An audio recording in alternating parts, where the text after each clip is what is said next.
Hello, I'm Matthew, and this is how I made my first year video project. My script was a piece of surrealist comedy emphasising the importance of integrity. The inspiration came from several writers, the main being a scene from Blink Industries' short film Jarossi, in which the titular character argues with his reflection, who struggles to copy him. I chose this as the core concept of my film, as it had the perfect blend of logic but also absurdity, and I felt it could be expanded on to really question a universe where the image of a reflection is independent of what it pictures.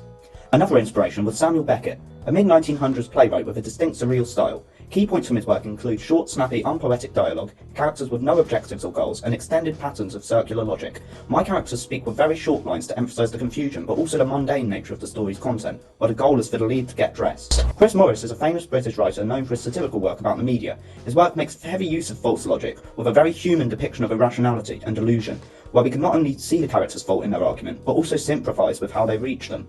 When a reflection says, "You can't expect me to have the same wardrobe as you," we can agree and sympathise with him, but also recognise the absurdity of the argument, as he has no reason to be mimicking the man at all.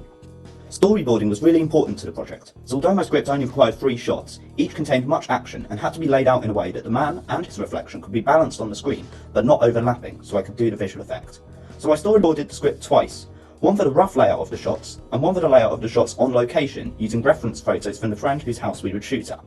The cinematography was largely inspired by Fleabag, where shots have very shallow depth of field and use focus pulls to emphasise what the characters see in the scene. The shots were planned as 2 shots each, one take with the lead and one with the reflection, except for the kitchen scene, which was one long take, as I wanted to keep a rhythm to the shot and not have any breaks. I couldn't rent any lapel mics, so unfortunately the audio had to come from a single condenser mic, which meant some dialogue was more echoey than I would have wanted, and the actors had to wear earphones to play back the other actors' dialogues to work off. It also turned out that the house didn't have a freestanding mirror which the shots were planned around, and they had to be reworked on set to use the other mirrors in the house, which meant the final product didn't have as great cinematography as I would have wanted. This was partly due to having to work with wider mirrors which showed off more of the scene, so I had to reposition the camera not to be in shot, but also because of the time pressure of filming gave me less time to accurately brief and position the talent to stand at the correct places in the shot. Despite my planning of camera and light positioning, the shooting process took around 8 hours after rejigging all the shots and getting good takes of each part, as I was the only crew member trained to use the camera and the lights, so I had to set up the scenes myself. Another problem I had was one of my characters' speech being very fast and unclear because of the stress of filming,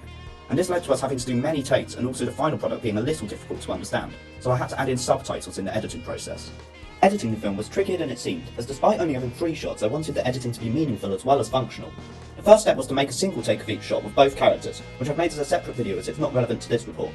My inspirations for editing came from early 2000s surreal sitcom Greenwing and Chris Morris's sketch show Jam, which are both set to music and both play with frame rates and speed to add emphasis and humour to the scene and link them to the music. I created the music for the piece in Logic, and made the lead melody on my harmonica, recording it with my PV Bullet mic and a Complete Audio 1 audio interface.